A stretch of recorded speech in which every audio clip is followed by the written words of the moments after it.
and today I'll be teaching you all about the West Nile virus.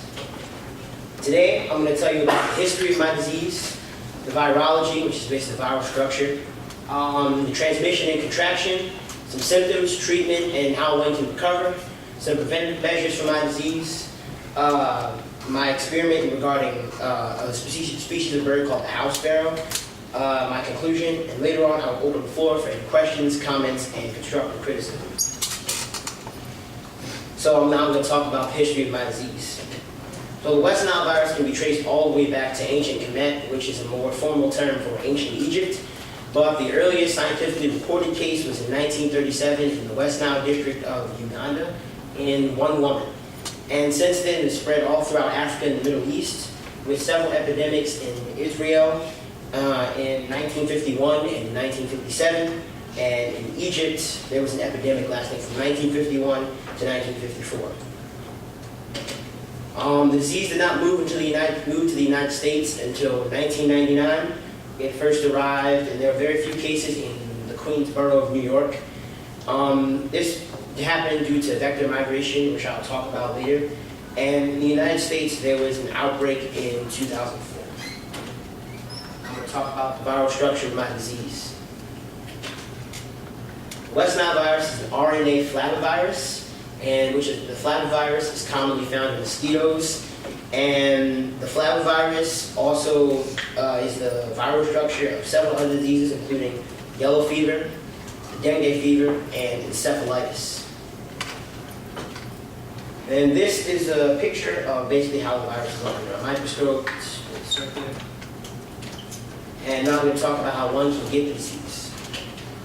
So mosquitoes are the very first, in the cycle of transmission, mosquitoes are the very first carriers of the disease. Mosquitoes being vectors, which is a live organism that can carry a specific disease. Birds are the secondary host of disease, and they receive the disease from mosquitoes. The West Nile virus lives in the blood, it's a blood-borne virus.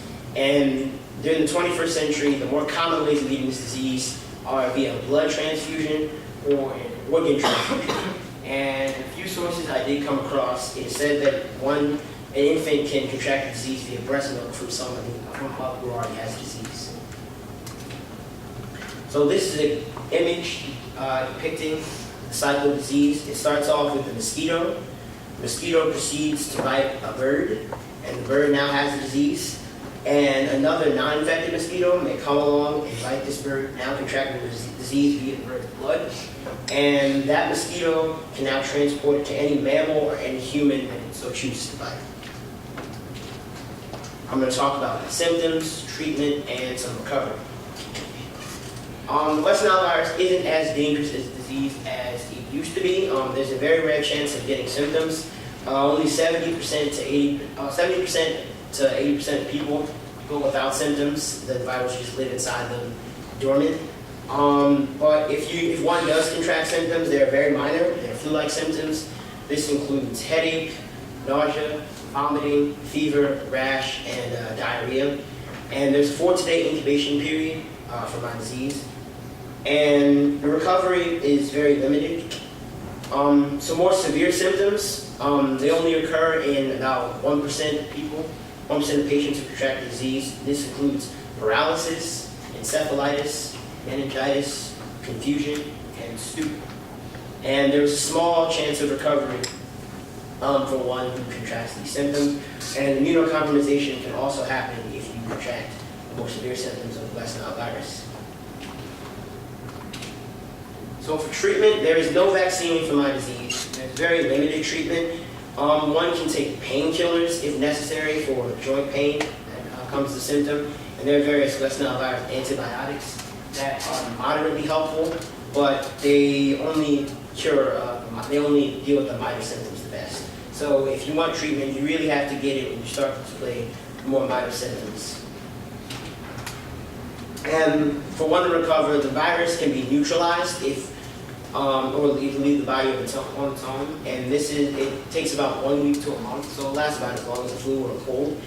And this is only for the minor symptoms. If one experiences the more severe symptoms, then you're kind of out of luck because encephalitis and meningitis are very long-term diseases. and they'll tend to stay with you for a very long time. And as I said before, there's very limited treatment for the severe symptoms.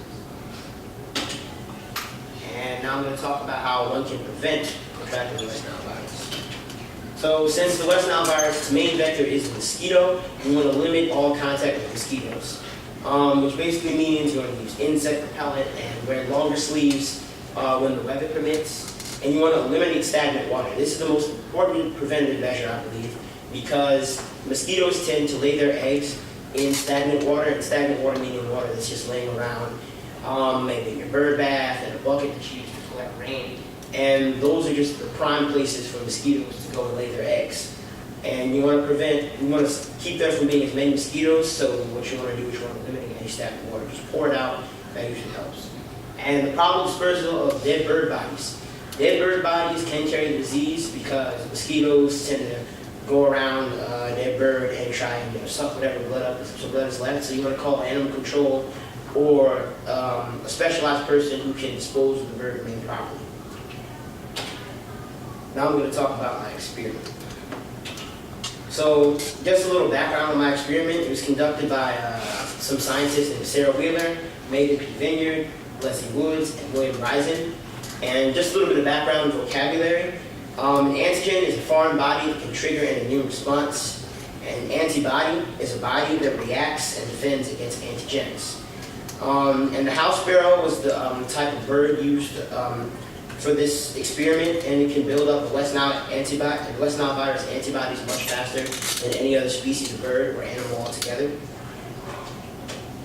So the objective, and I quote from Dr. Wheeler's colleagues, was to investigate whether avian hosts may serve as an overwintering mechanism for groups of 8 to 10 house sparrows were experimentally infected with WNO2 genotype of the West Nile virus. And the science hypothesis was that birds will serve as an overwintering mechanism for the West Nile virus. So just a little bit about the type of birds that we used. They were the house sparrow, and there were over 80 birds used. And as I said before, they tend to build up antibodies for the West Nile virus much faster than any other species, including us humans. And these birds adapt well to laboratory settings, and they've been used in previous labs and experiments before. So, the methodology for this experiment. So the birds were kept in small groups ranging from 8 to 12. And so the birds had their blood drawn, and then they were euthanized afterwards, and they had their kidney, brain, and spleen tissues harvested. And this was for the purpose of observation, just to observe what birds still had infected West Nile virus tissues, and to basically see how fast the birds were recovering from the disease. And over here is a chart from the journal article. Over here is the number of weeks, and over here is the task performed. So 0, all the birds were infected. After a while, blood was collected. Blood was collected again at week 2, and then there was a necropsy and their final bleed, and it's repeated with the remaining birds. And this occurred in weeks 3, 5, 7, 9, 12, 15, and 18. So, to conclude the experiment done by Dr. Wheeler, the house sparrows were a great West Nile virus antibody builder. Only 4 of the birds died by not being euthanized. 2 died because of the disease itself. They still maintained a good amount of antibodies, however, their immune system just wasn't so strong as the others. And 2 of the birds in this experiment died due to causes that the doctors did not know. As I said before, the birds maintained the West Nile virus antibodies throughout the entire experiment, and the scientists believe that the house sparrow may be able to maintain antibodies for any type of flavivirus or any other mosquito-related infection. And the sparrow DNA could possibly be used for any new research, specifically with creating a vaccine. So to conclude my presentation, the West Nile virus is a potentially dangerous disease with symptoms not showing up in that many people. It is transferred via the blood. It is found globally, but it's not a very prevalent disease anymore. And symptoms range from minor to extremely severe. And the experiment that I presented on could possibly hold data to create a West Nile virus vaccine and a cure. This is my list of references. I would now like to open the floor for any questions, comments, and constructive criticism. All right, Jasmine and for Nile, raise your hand if you have a question for him. Yeah. Okay, what is a stupor? Stupor, to put it in simple terms, just when you're acting stupid, so you're not as intelligent as you usually would be. Joy. So animals can be infected with the disease too?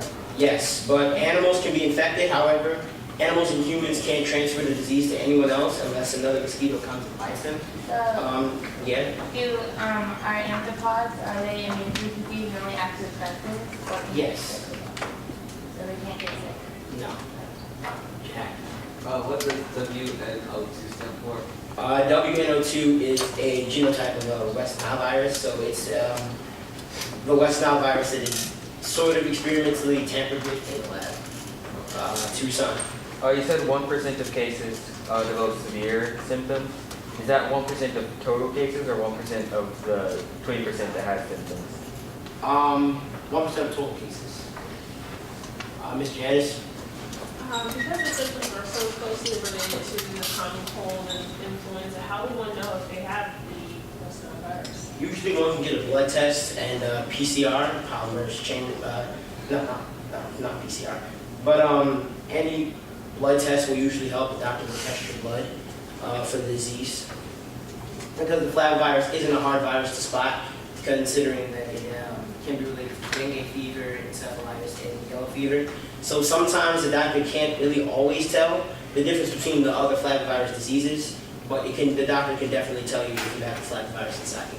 Well, would there be a significant difference in anything? I mean, if I have the flu, I'm not going to go to the doctor. I'm just going to stay home and treat it like the flu. Right, and usually that's what most patients do.